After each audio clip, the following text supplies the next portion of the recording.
आज हम भोले बाबा के 12 श्रृंगार बताते हैं आपको। नई बात होगी। 12 श्रृंगार सुनिए, पढ़िए।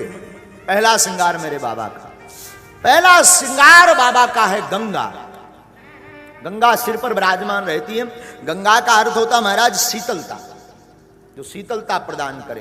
गंगा पापम शशीतापम, जो पाप से मुक्त कर दे। कौन से पाप? जो अनजाने में हुए, उन पापों से मुक्ति दिलाए, वो गंगा। पहला श्रृंगार बाबा का गंगा है। गंगा को मस्तक पर रखते हैं। सिर पर ही क्यों रखते हैं? कंठ में रखें, बगल में रख लें, पीठ पर रख लें। सिर पर बाबा गंगा क्यों रखते हैं? बाबा सिर पर इसलिए गंगा रखते हैं कि जीवन में अगर आपको राम को पाना है तो गंगा जैसी पवित्रता रखो अपने सिर पर, तब आप राम को पा पाओगे। इसलिए मस्तक पर गंगा है। दूसरा बाबा का श्रृंगार बड़ा अद्भुत। दूसरा श्रृंगार है चंद्रमा। उल्टा श्रृंगार बताएंगे हम आपको, गंगा से नीचे की तरफ चलेंगे। दूसरा श्रृंगार बाबा का चंद्रमा है। मस्तक पर, भाल पर चंद्रमा। चंद्रमा का अर्थ दो होते हैं। एक अर्थ कांति का बढ़ाना, तेज का बढ़ाना। दूसरा मन का नियंत्रण। चंद्रमा मन का नियंत्रक देवता है। तो बाबा ने इसको मस्तक पर क्यों धारण किया? मानो मेरा महादेव कहना चाहता हो कि मेरा मन राम के अलावा किसी और में ना रमे, इसलिए मस्तक पर इतना नियंत्रण, मन पर इतना नियंत्रण रखो कि मन हमारा, चित्त हमारा, बुद्धि हमारी सिर्फ राम के चरणों में लगी रहे। इसलिए मस्तक पर, भाल पर चंद्रमा रखा। ये बाबा का दूसरा श्रृंगार बढ़ा दो। तीसरा श्रृंगार त्रिशूल। बाबा तीसरा श्रृंगार त्रिशूल का करते हैं। ये आपके श्रृंगार में से ही एक ये है। हाथ में बाबा त्रिशूल लेते हैं। त्रिशूल को लेकर के बाबा झूमते भी हैं। त्रिशूल में 3 आंख होती है, 3 खाम होते हैं त्रिशूल में। 3 ही क्यों होते हैं और किसके कारक हैं? त्रिशूल है सत, रज और तम। सतोगुण, तमोगुण और रजोगुण से परिपूर्ण, अथवा यूं मान के चलो इनसे परे। सतोगुण, रजोगुण, तमोगुण से परे। त्रिशूल जिसमें 3 आंखें होती हैं, ये क्यों है? बोले भैया त्रिशूल की ये जो 3 नोक होती ना, एक एक नोक एक एक ताप को मिटाती, दैहिक, दैविक और भौतिक। त्रिशूल इसमें 3 शिखा, इसमें 3 सूत्र होते हैं।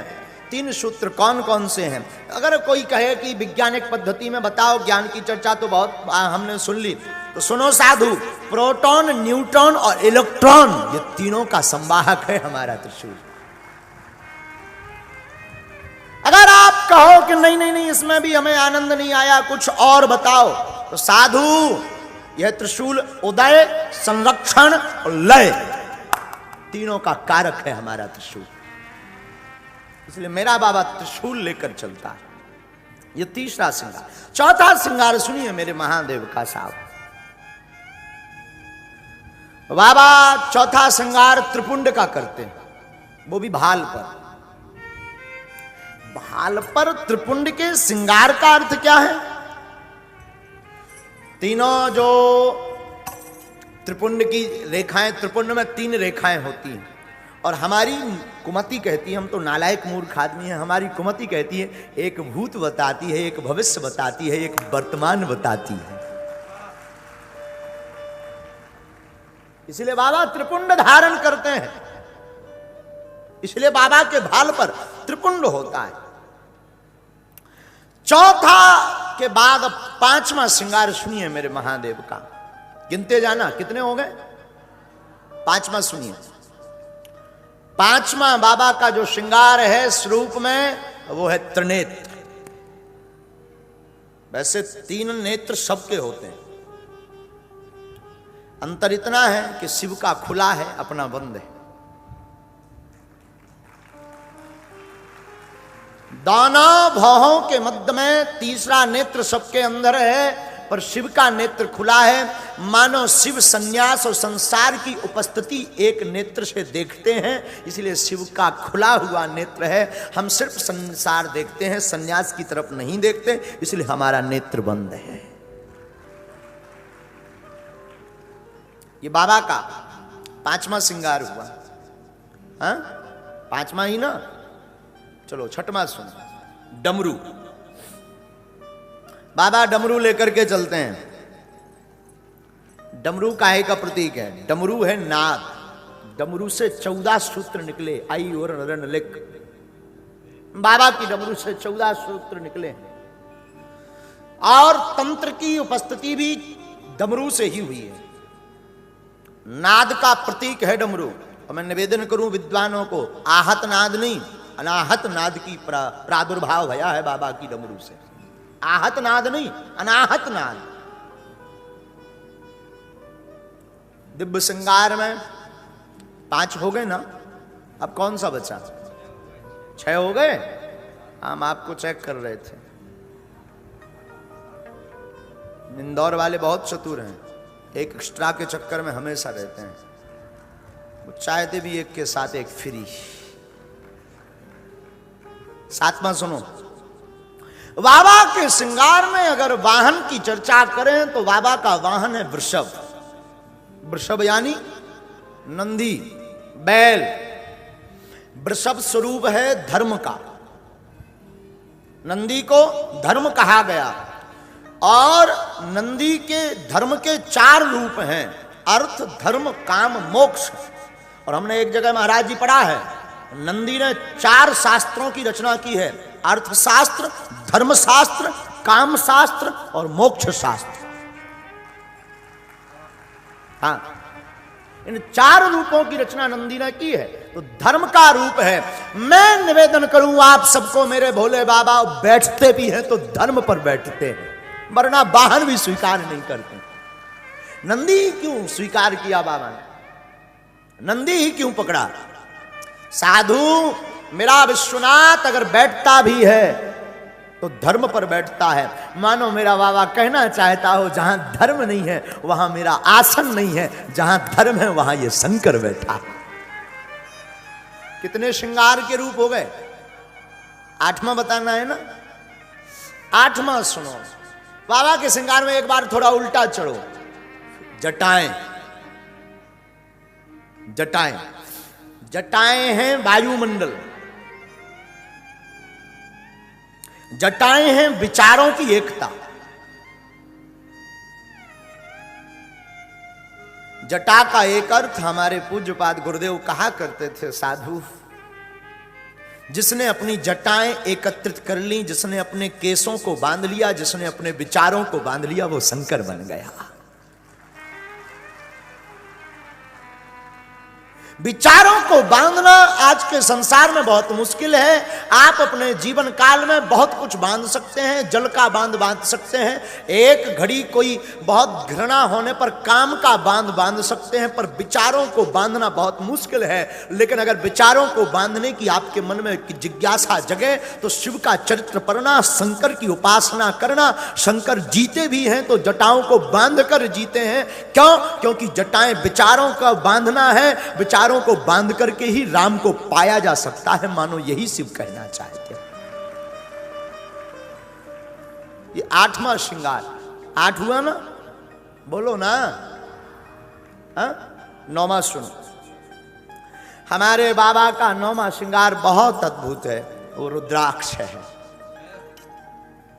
बाबा के कंठ में आपको रुद्राक्ष देखने को मिलेगा। शिव के भक्त प्राय रुद्राक्ष की माला पहने मिलेंगे, रुद्राक्ष की चर्चा करते मिलेंगे। पता है आपको रुद्राक्ष की उत्पत्ति कहां से हुई?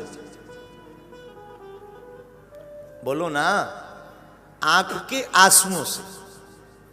भगवान शिव के आंसुओं से अश्रुधारा जो बही ना, उससे रुद्राक्ष की उत्पत्ति हुई। फिर इसको बाबा अपना श्रृंगार क्यों बनाए हैं? क्योंकि जो आंसू निकले थे वो काम वासना के लिए नहीं, राम उपासना के लिए आंसू निकले थे, इसलिए उसको ही श्रृंगार बना लिया।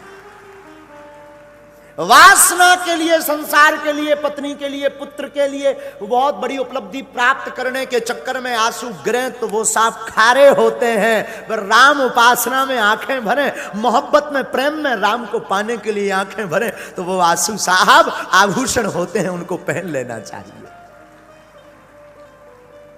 बाबा का 9वां श्रृंगार। 10वां श्रृंगार सुनो। बाबा को थोड़ा नीचे आते हैं तो बाबा यज्ञोपवीत में नाग धारण करते हैं। 10वें श्रृंगार में नाग क्यों ही धारण करते हैं? यज्ञोपवीत पहन लेते, कोई जड़ लगा लेते, नाग का ही यज्ञोपवीत क्यों? भाल में, कंठ में ही नाग क्यों? आखिर आपके जीवन में नाग की क्या आवश्यकता? मानो शिव कहना चाहते हो नाग का एक नाम है काल। लोग उसे काल कहते हैं, लोग उसे मृत्यु कहते हैं, लोग उसे बहुत खतरनाक कहते हैं। मानो शंकर कहना चाहते हो कि राम की उपासना में जब आप जीने लगेंगे काल आपके गले में बंध जाएगा, काल काट नहीं पाएगा, काल आपका आभूषण हो जाएगा।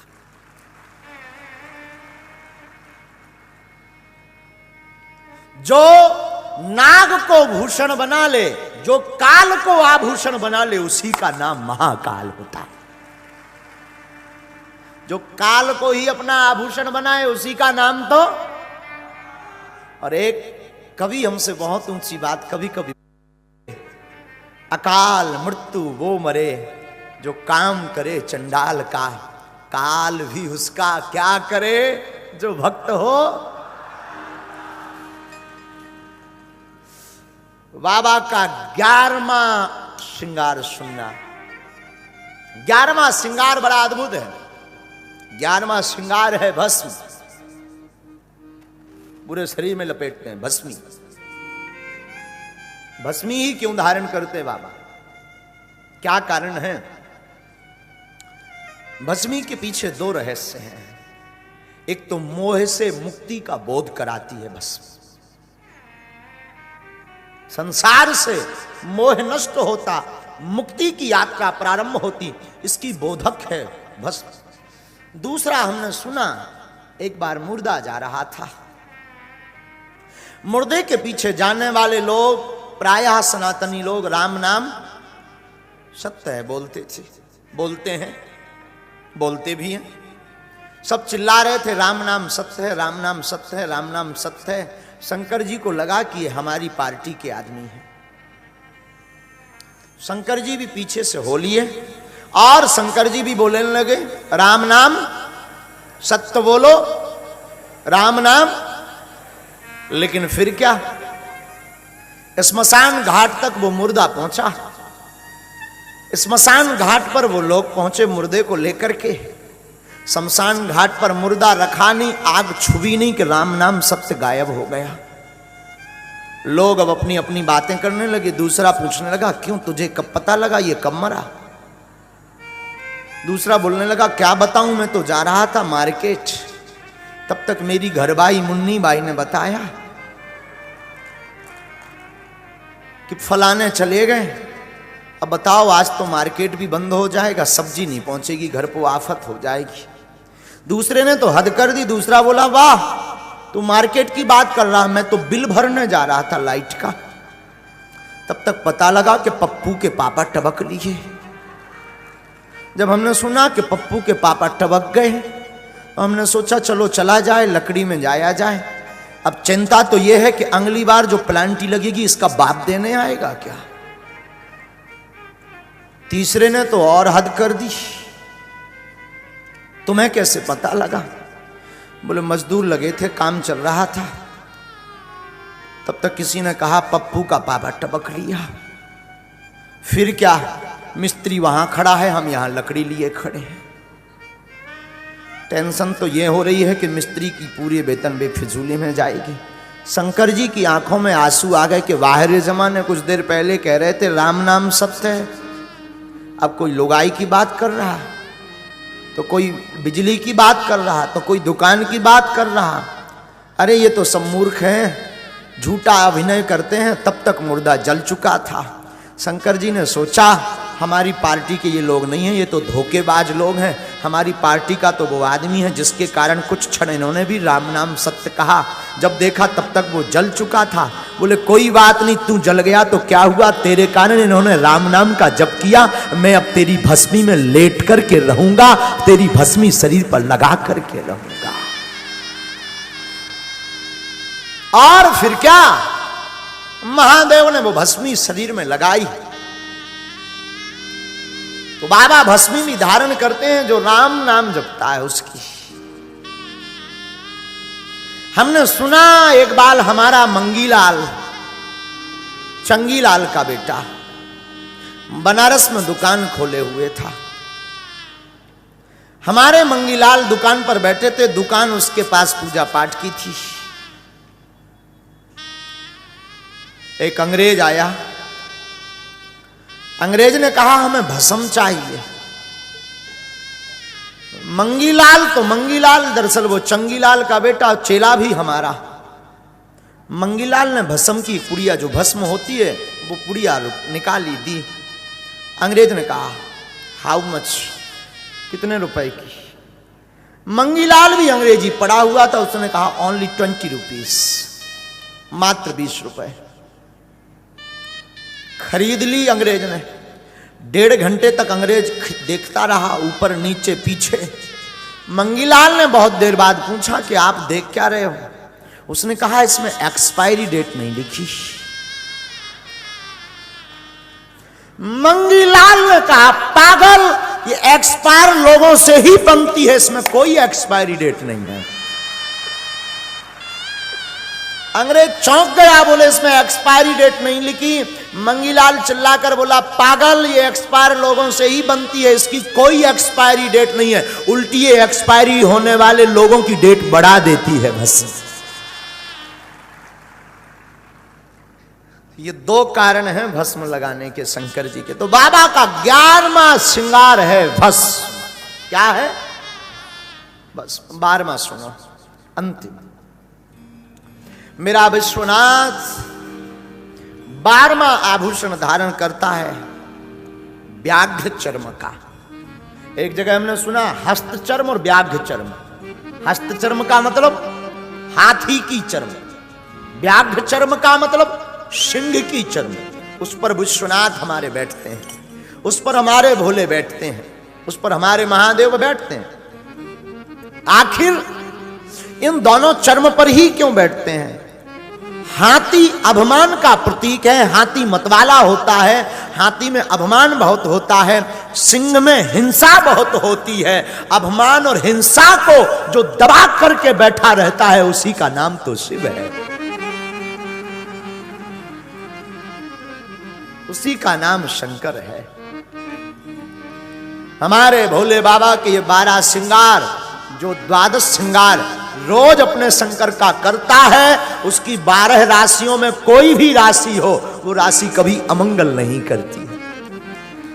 हमारे बाबा के इन 12 श्रृंगारों को जो प्रतिदिन दर्शन करता है, वो 12 महीनों में से किसी भी महीना दुखी नहीं रहते हैं। हमारे बाबा के इन 12 श्रृंगारों को जो प्रतिदिन दर्शन करता है या विश्वनाथ को लगाता है या करता है, हमारी बुद्धि कहती है उसको बार बार जन्म नहीं लेना पड़ता, उसकी जिंदगी में कभी 12 नहीं बजते, उसकी जिंदगी हमेशा मुस्कुराती रहती है, क्योंकि शिव तो प्रसन्न है। एक बार हमारा चंगीलाल चोरी करने निकला। चंगीलाल इंदौर में ही रहता था। इंदौर जहां हम रुके वही के 2-4 मकान आसपास। इंदौर का चंगीलाल चोरी करने निकला। चोरी करने गया शिव मंदिर। रात भर चोरी के लिए मकानों को देखता रहा, कहीं बड़ा मोटा हाथ रकम में नहीं लगी तो शंकर जी के मंदिर में पहुंच गया। शंकर जी के मंदिर में सोचा शायद दान पेटी होगी, खर्चा निकल आएगा, आज की रात तो वरना बेकार गई। शिव जी के मंदिर में दान पेटी भी नहीं मिली। शंकर जी के मंदिर में आदमी चढ़ाउते ही कम है। शंकर जी के मंदिर में तो बेलपत्री और लोटा भर जल। आदमी शंकर जी के ऊपर चढ़ाऊ का बेलपत्ती। अब आज को जमानो बड़ो विचित्र गो, आज के कछु आदमी, अच्छा कुछ लोग तो इतने विचित्र, शंकर जी पर ठर्रा निशाना मार, कई का बोले रुपया चढ़ा ठन उड़त मूड में।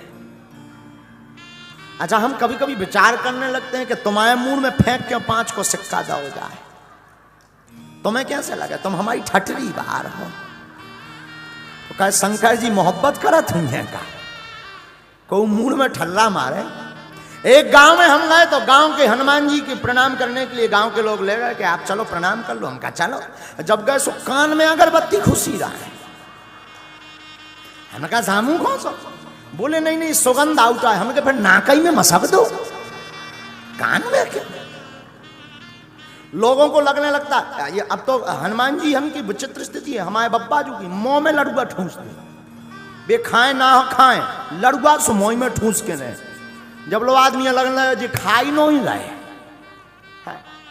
कुछ लोग शंकर जी हमारे भोले बाबा के ऊपर विचित्र स्थिति कर, चिरौंजी दान धाले मूड पे, पिंडी पे लड़ुआ चिरौंजी दान। अच्छा धरत सो तो ठीक है, दिन भर चीटा को लिप्ट बन नहीं रहा।